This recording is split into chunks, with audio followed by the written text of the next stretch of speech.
वोटों की प्रक्रिया जो है वो ख़त्म हो चुकी है और भारी तादाद में वोटर्स ने इस इलेक्शन में हिस्सा लिया। मैं उन तमाम वोटर्स को शुक्रिया कहना चाहूँगा, उनको मुबारकबाद देना चाहूँगा जिन्होंने जमहूरियत के इस प्रोसेस में बढ़ चढ़ कर हिस्सा लिया, और अपने जो कार्यकर्ता हैं उनको भी मैं शुक्रिया कहूँगा जो हमारे साथ दिन रात चलते रहे और जिन्होंने जी तोड़ मेहनत की, जिसकी वजह से एक भारी पैमाने के ऊपर पोलिंग हो पाई।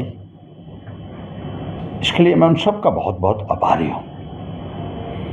ये इलेक्शन तो कुछ अलग रही पहले से।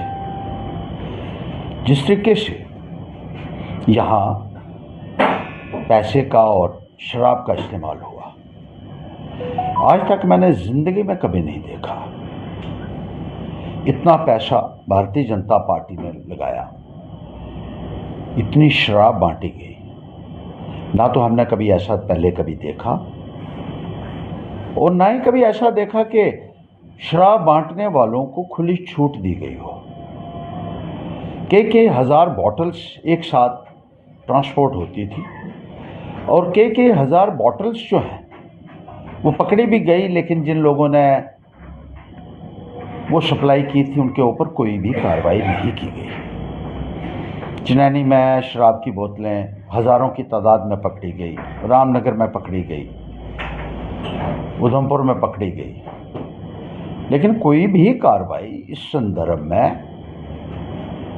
जो इलेक्शन के इंचार्ज थे उनकी तरफ से नहीं हुई। उनको खुली छूट दे रखी थी।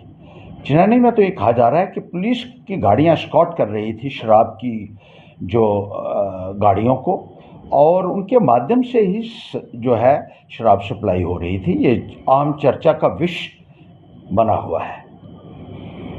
भारी पैमाने के ऊपर करप्ट प्रैक्टिसेस हुई, जिस तरीके से साड़ियाँ लोगों को बांटी गई, सूट बांटे गए, छतरियाँ बांटी गई और दूसरा सामान बांटा गया,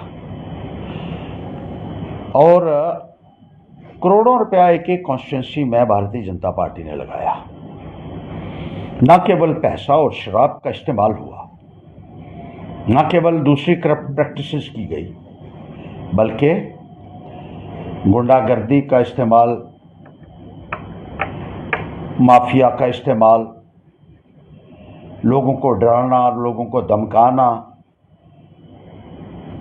और भद्दी भद्दी गालियां आपने भी सुनी होंगी सब ने, जो बीजेपी के लोगों ने निकाली।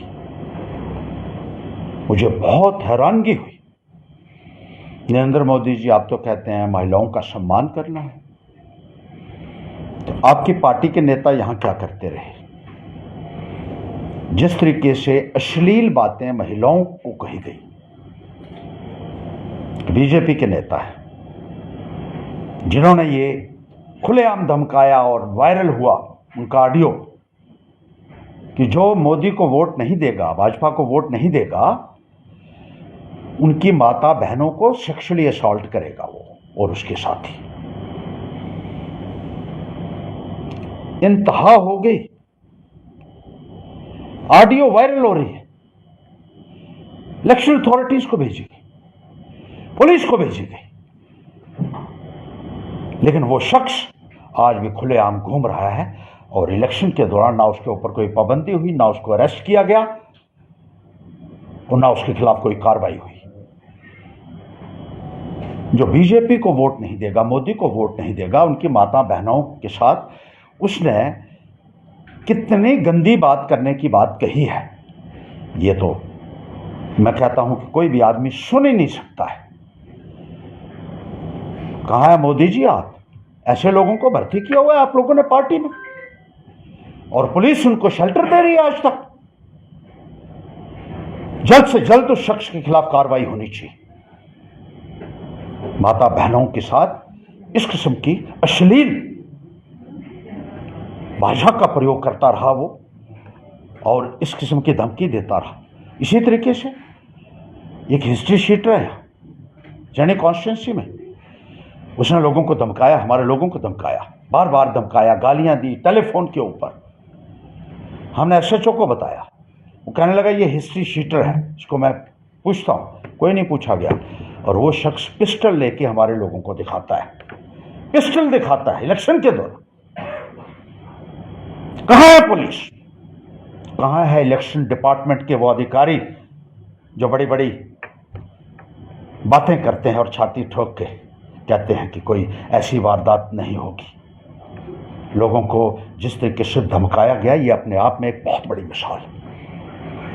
इसी तरीके से रामनगर में हमारी कैंडिडेट थी अश्री देवी जी, उनको एक भैंस के साथ कंपेयर किया गया। यह है औरतों का सम्मान। उनके अंगों को वहां गिना गया, कौन सा अंग उनका कैसा है। यह है बीजेपी की पार्टी, यह है उनकी सियासत, इतनी घटिया। मैं अपने तमाम कार्यकर्ताओं को यह कहना चाहूंगा कि उनको मुबारकबाद देते हुए कहना, उन्होंने बहुत संयम बरता।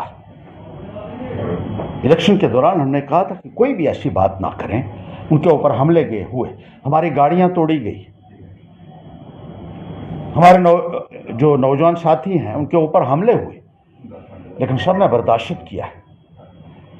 मैं इंतजामिया से कहना चाहूँगा, जो लोग इसके लिए जिम्मेदार हैं, जो गुंडे पाल रखे हैं इन लोगों ने, उनके खिलाफ सख्त से सख्त कार्रवाई होनी चाहिए। ये मैं साफ और स्पष्ट शब्दों में इस प्रशासन को कहना चाहता हूँ।